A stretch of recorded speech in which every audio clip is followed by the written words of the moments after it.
जो भगवान शिव के प्यारे वाहन हैं, उनकी भूमिका बहुत महत्वपूर्ण है।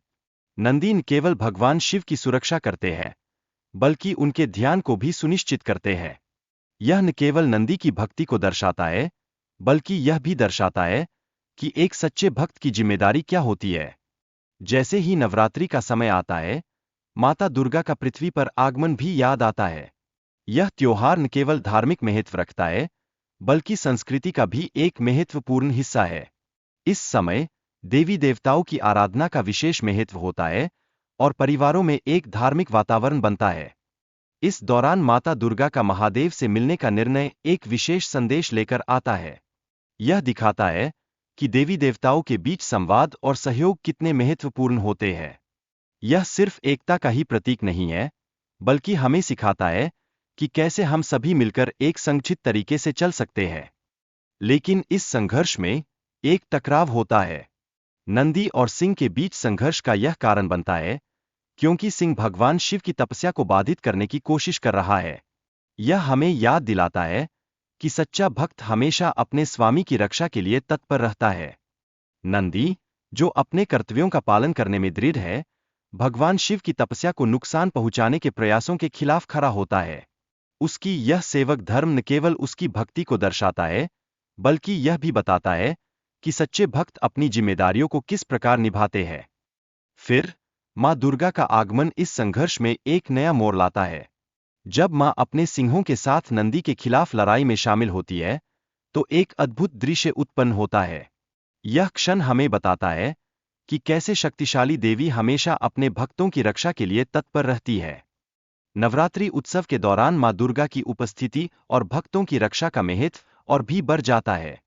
यह समय परिवारों के लिए आशीर्वाद और शक्ति का संचार करता है, जिससे सभी एकजुट होकर देवी की आराधना करते हैं। यह एक ऐसा समय है जब प्रेम और सामंजस्य का वातावरण चारों ओर रहता है।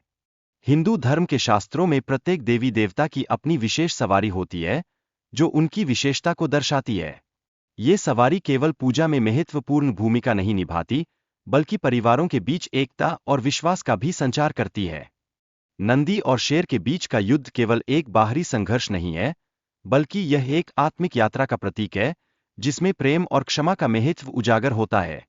यह हमें सिखाता है कि सच्चे भक्त एक दूसरे को समझते हैं और एक दूसरे का साथ देते हैं। देवी पार्वती, जो बचपन से ही भगवान शिव की भक्त थीं, ने हमेशा उन्हें अपना पति माना। उनकी तपस्या, जो उन्हें भगवान शिव का प्यार दिलाने का माध्यम बनी, यह बताती है कि सच्चे प्रेम और विश्वास के साथ किए गए प्रयास कभी व्यर्थ नहीं जाते। पार्वती की तपस्या के कारण उनकी रंगत पीली हो गई थी, और जब भगवान शिव ने एक मजाक में उनकी रंगत का मजाक उड़ाया, तो पार्वती नाराज हो गईं। यह क्षण दर्शाता है कि प्रेम में थोड़ी बहुत नोक-झोंक भी होती है, जो रिश्ते को मजबूत बनाती है। जब देवी पार्वती तपस्या में लीन थीं, तभी एक भूखा शेर उनके पास आया। शेर ने अपनी दहाड़ से उनके ध्यान को भंग करने की कोशिश की। यह क्षण हमें याद दिलाता है कि तपस्या की राह में अनेक बाधाएं आती है, लेकिन सच्चा भक्त कभी हार नहीं मानता। माता पार्वती की तपस्या ने न केवल उन्हें, बल्कि उस शेर को भी प्रभावित किया, जिसने उनके साथ वर्षों तक तप किया। यह दिखाता है कि तपस्या केवल व्यक्तिगत नहीं होती, बल्कि यह दूसरों को भी प्रेरित करती है और उन्हें नई राह पर ले जाती है। जब भगवान शिव माता पार्वती को आशीर्वाद देते हैं, तो यह उनके तप से प्रसन्नता का प्रतीक होता है।